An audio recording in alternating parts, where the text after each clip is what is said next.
അടിമാലി മേഖലയിൽ ഇന്ന് രാവിലെ ഉണ്ടായ ശക്തമായ കാറ്റിലും മഴയിലും വീടിന്റെ മേൽക്കൂര തകർന്നു.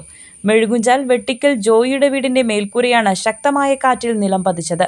കാറ്റ് വീശിയ സമയത്ത് ജോയ് വീട്ടിലുണ്ടായിരുന്നു. മുൻപ് വീണ് ജോയിയുടെ കാലിന് ഒടിവ് സംഭവിച്ചിരുന്നതിനാൽ ജോലിക്ക് പോകാറില്ല.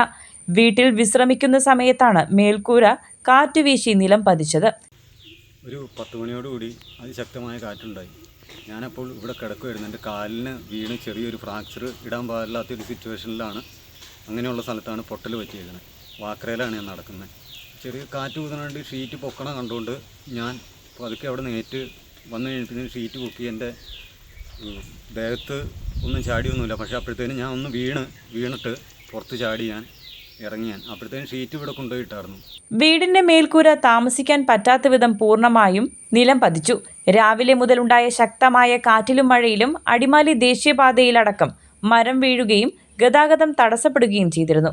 ശക്തമായ കാറ്റിലും മഴയിലും പൊതുജനങ്ങൾ ജാഗ്രത പാലിക്കണമെന്നാണ് പ്രാദേശിക ജില്ലാ ഭരണകൂടങ്ങളുടെ അറിയിപ്പ്. കേരള 1 മലയാളം.